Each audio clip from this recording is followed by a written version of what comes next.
तो जीपेट 2025 का एग्ज़ाम ख़त्म हो चुका है। अब जो स्टूडेंट हैं उनको इंतज़ार है कि रिज़ल्ट कब आएगा, लेकिन उससे पहले बहुत सारे जो स्टूडेंट के मन में डाउट है कि इस बार का कट ऑफ क्या हो सकता है। तो आज के वीडियो में हम देखेंगे कि जीपेट 2025 का एक्सपेक्टेड कट ऑफ क्या हो सकता है प्रीवियस ईयर के डेटा पर।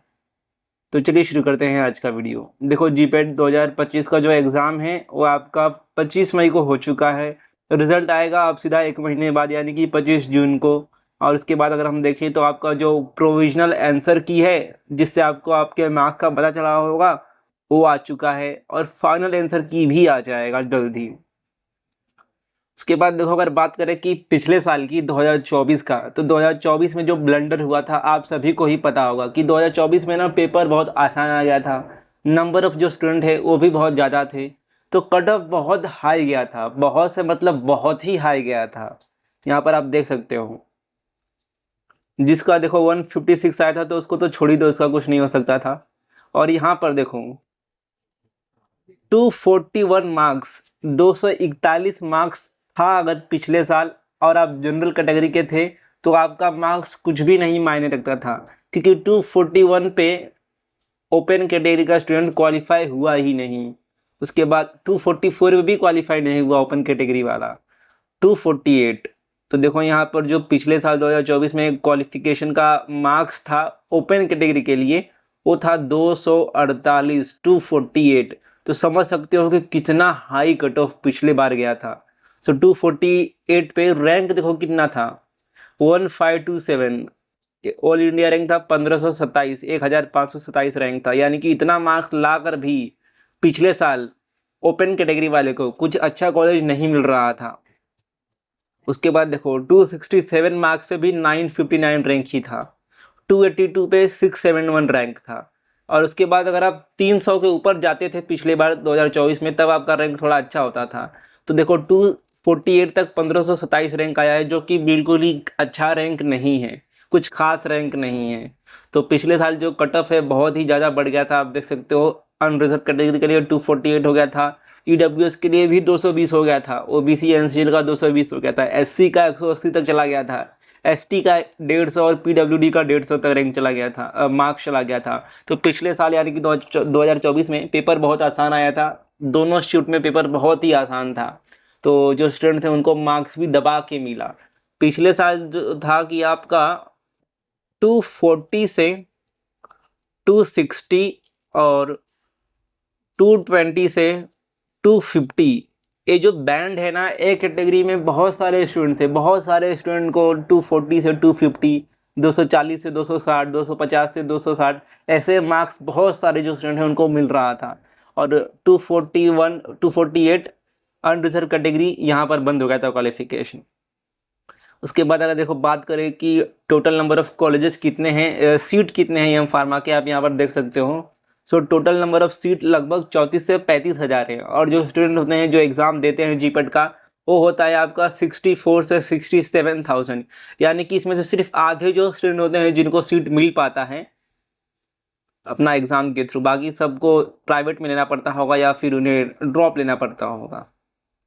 उसके बाद यहाँ पर देखो डिफ़िकल्टी लेवल की बात करें तो 2024 का जो डिफ़िकल्टी लेवल था वो आपको पता ही होगा अगर आपने दिया है एग्ज़ाम, कि मॉडरेट से डिफ़िकल्ट था। बहुत डिफ़िकल्ट तो नहीं कह सकते, लेकिन डिफ़िकल्ट था इतना तो कह सकते हैं। और गारंटी के साथ कह सकते हैं कि पिछले साल यानी 2024 से बहुत ही ज़्यादा डिफ़िकल्ट था पेपर, और 2024 का पेपर बहुत ही आसान था। उसके बाद 2023 का जो पेपर है ना, सेम 2025 की तरह ही हार्ड था। यहाँ पर देख सकते हो 2025 का मॉडरेट से डिफ़िकल्ट था, 2023 का मॉडरेट था और थोड़ा सा बहुत ही डिफ़िकल्ट था। केमिस्ट्री टफ था 2023 में, फिजिक्स थोड़ा मॉडरेट था और इकोलॉजी मॉडरेट था। और इस बार सब कुछ मॉडरेट या फिर हार्ड आया है 2025 में। इसके बाद यहाँ पर देखो जीपेट 2023 का एनालिसिस करते हैं तो 2023 में ना 62,275 इतना जो स्टूडेंट थे उन्होंने एग्ज़ाम दिया था। एक ऑफिशियल डेटा था, ऑफिशियल नंबर था, अपना एनटीए ने जाहिर किया था। एनटीए ने जो संख्या है बताई थी। 2024 में कितने नंबर ऑफ स्टूडेंट ने एग्ज़ाम दिया ये किसी को नहीं पता है, लेकिन एस्टीमेट है कि 70,000 से लेके 80,000 के बीच में जो स्टूडेंट थे उन्होंने एग्ज़ाम दिया था 2024 में। वो जो आंकड़ा है बच्चों का वो बढ़ गया था, क्योंकि बहुत सारे जो ऐसे स्टूडेंट होते हैं ना जिन्हें पता नहीं होता है कि हम थर्ड ईयर में भी जीपीएट का एग्ज़ाम दे सकते हैं, और जैसे जैसे उन्हें पता चलता है जब वो थर्ड ईयर में जाते हैं तो वो फटाफट एग्ज़ाम दे देते हैं। इस बार भी ऐसा ही हुआ है, बहुत सारे जो ऐसे स्टूडेंट हैं जो थर्ड ईयर में थे उन्होंने एग्ज़ाम दिया है। तो इससे होता क्या है, टोटल नंबर ऑफ जो स्टूडेंट है वो बढ़ जाते हैं। उसके बाद यहाँ पर देखो, और पिछली बार अगर हम देखेंगे कि कट ऑफ क्या था,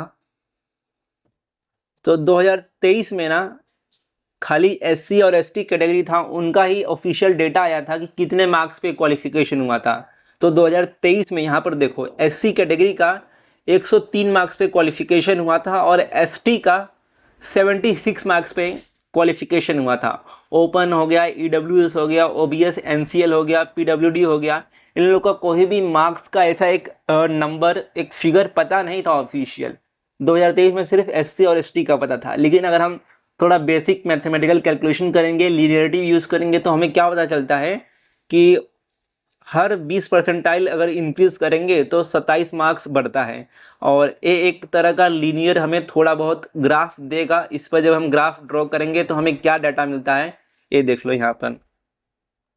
तो एक कैलकुलेशन करने के बाद हमें ये पता चलता है कि जो जनरल कैटेगरी का 2023 में कट ऑफ मार्क्स था वो लगभग एक 165 से 177 के बीच में था। ईडब्ल्यूएस का था 135 से 145, ओबीसी एनसीएल का भी सेम उतना ही रहेगा। उसके बाद एससी का 103 हमें ऑफिशियल पता है और एसटी का 76 ये हमें ऑफिशियल डेटा पता है।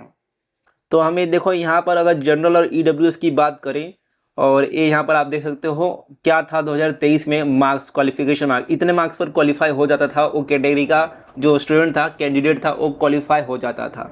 तो 2023 और जो 2025 ये जो दोनों जीपैट का एग्ज़ाम है, इसमें डिफ़िकल्टी लेवल लगभग हम कंपेरेबल था, मैच कर सकते थे। दोनों का डिफ़िकल्टी लेवल लगभग मैच हो रहा है, समान हो रहा है।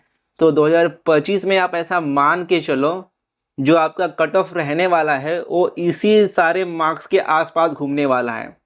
हम 10 मार्क्स एक्स्ट्रा पकड़ के चलते हैं, ठीक है, क्योंकि नंबर ऑफ जो स्टूडेंट है वो भी बहुत बढ़ गए हैं, तो मार्क्स कम भी हो सकता है, ज़्यादा भी हो सकता है, कुछ भी हो सकता है। यहाँ पर देखो हम 10 मार्क्स, जितना मार्क्स यहाँ पर आपको दिख रहा है उससे 10 मार्क्स या फिर चलो 5 मार्क्स ज़्यादा पकड़ के चलो। तो जनरल वालों का हम ऐसा कह सकते हैं कि 180 से 190 के बीच में अगर आया है आपका इस बार 2025 में, अगर आप जनरल कैटेगरी से हो तो आपका 100% कन्फर्म क्वालिफिकेशन हो जाएगा। 180 से 190 के बीच में मैं आपको वापस बोल रहा हूँ, क्योंकि इस बार ऐसा हुआ है ना, बहुत सारे जो स्टूडेंट हैं जिनका 160 से लेकर 200 के बीच में आया है, तो इसी बीच में कहीं पर तो आपका क्वालिफिकेशन कटने वाला है, क्वालिफिकेशन रुकने वाला है जनरल का। 180 से 190 के बीच में हो सकता है, यानी कि आपका 188 हो सकता है, 190 हो सकता है, या फिर 190 से 200 के बीच में 200 हो सकता है, 198 हो सकता है। लेकिन 180 से 200 के बीच में ओपन कैटेगरी का रहने वाला है इस बार कट ऑफ मार्क्स। उसके बाद अगर ईडब्ल्यूएस की बात करें तो ईडब्ल्यूएस का आप समझ सकते हो 150 से 160 के बीच में, और ओबीसी एनसीएल का भी वैसा ही रहेगा। एससी एसटी की बात करें तो इनका लगभग उतना ही रहेगा, इनका ज़्यादा चेंज नहीं होगा। तो इनका हम समझ सकते हैं 105 से 110 के बीच में एससी का, और एसटी का 80 से 90 या फिर 80 से 85 के बीच में हो सकता है।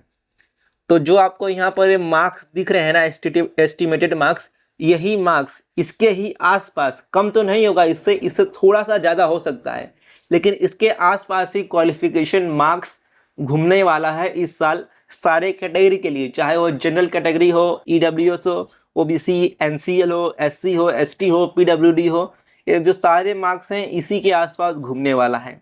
तो अभी फाइनल आंसर की आएगा, उसमें भी कुछ क्वेश्चन ड्रॉप होंगे तो उसका मार्क्स सबको मिलेगा। कुछ क्वेश्चन ऐसा होगा जो सिर्फ जिसने अटेम्प्ट किया होगा उसको मार्क्स मिला होगा, उसको मार्क्स मिलेगा उसका, तो उसका थोड़ा बहुत मार्क्स बढ़ सकता है, लेकिन उतना कुछ खास असर नहीं करेगा वो। तो अभी फाइनल आंसर की आएगा जिसमें सारे जो क्वेश्चन है उसका आंसर क्या है वो होगा, वहाँ पर आप अपना मार्क्स कैलकुलेट कर लेना, और उसके बाद आपका फाइनल जो रिजल्ट है वो आ जाएगा।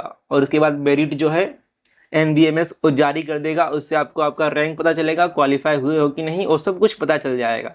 तो इसी के आसपास इस बार घूमने वाला है, ज़्यादा नहीं जाने वाला है। पिछले साल से तो बहुत ही कम कम कट ऑफ रहेगा, क्योंकि एग्ज़ाम बहुत हार्ड हुआ है इस बार। पिछले साल बहुत ही आसान एग्ज़ाम हो गया था, बहुत मतलब बहुत आसान एग्ज़ाम हो गया था। इस बार एग्ज़ाम बहुत ही हार्ड हुआ है। और एक फैक्टर आता है कि देखो, जो इस बार एग्ज़ाम दिए हैं 2025 में, उसमें जो फाइनल ईयर वाले स्टूडेंट हैं ना, 4th ईयर बी फार्मेसी वाले, वो स्टूडेंट ऐसे हैं जो कोरोना बैच के हैं। कोरोना बैच के हैं यानी कि उनका 11th और 12th का बेसिक उतना क्लियर नहीं था, उन्होंने बी फार्मेसी लिया। और बी फार्मेसी भी ना उन्होंने सिर्फ ऐसे ही बुक से, उसके बाद पीपीटी वगैरह हो गया, वहाँ से पढ़ के उन्होंने बी फार्मेसी पास कर लिया है। तो ऐसे जो स्टूडेंट हैं उनका कुछ बेसिक क्लियर नहीं है, बहुत सारे ऐसे स्टूडेंट हैं। तो इसलिए भी इस बार कट ऑफ ज़्यादा रहेगा, क्योंकि इस बार उतना कुछ खास किसी ने पेपर अच्छे से अटेम्प्ट नहीं कर पाए थे, पेपर हार्ड आ गया था और बेसिक भी बच्चों का क्लियर नहीं था। इसलिए इस बार कट ऑफ देखो आपका उतना कुछ खास नहीं जाने वाला है। कट ऑफ 200 के तो नीचे ही रहेगा ओपन कैटेगरी के लिए, 180 से 190 के बीच में समझ के चलो। तो यही था यहाँ पर देखो, आप 180 से 190 इसके बीच में ओपन कैटेगरी का कट ऑफ हो सकता है, बहुत ही ज़्यादा चांसेस हैं। उसके बाद दोस्तों आप यहाँ पर हमारे चैनल पर बने रहिएगा, क्योंकि हम आपके रिज़ल्ट के बाद आपका जितना मार्क्स है, जितना रैंक है, उसके हिसाब से कॉलेजेस की लिस्ट का वीडियो भी अपलोड करेंगे कि आपके रैंक पे, आपके परसेंटाइल पे आपको कौन सा कॉलेज सिलेक्ट करना चाहिए, कौन से कॉलेज में कौन सा ब्रांच लेना चाहिए एम फार्मेसी के लिए, जो कि आपके आगे की कैरियर ग्रोथ में हेल्प करेगा। तो चैनल पर बने रहिएगा, चैनल को सब्सक्राइब करके बेल आइकन को प्रेस कर लीजिएगा। अगर आपका कोई दोस्त, कोई फ्रेंड या फिर फैमिली में आपका कोई भी कजिन, कोई ब्रदर, कोई भी सिस्टर एम फार्मेसी करने वाले हैं जिन्होंने जीपेट दिया है इस बार, तो उनसे भी शेयर कर सकते हो, और आपकी आगे के स्टडीज़ के लिए भी ये चैनल हेल्पफुल रहने वाला है। तो मिलते हैं यानी कि इस वीडियो में। आप मुझे इंस्टाग्राम पर फॉलो कर सकते हो। अगर आपको कुछ डाउट होगा कि मेरा रैंक तो इतना आ रहा है, मेरा मार्क्स इतना आ रहा है, मैं क्या करूँ आगे, मुझे ड्रॉप लेना चाहिए कि नहीं, मुझे कंटिन्यू करना चाहिए या फिर क्या करना चाहिए, आप मुझे वहाँ पर डायरेक्ट DM करके पूछ सकते हो। तो मिलते हैं यानी किसी वीडियो में, तब तक के लिए धन्यवाद। Thank you guys.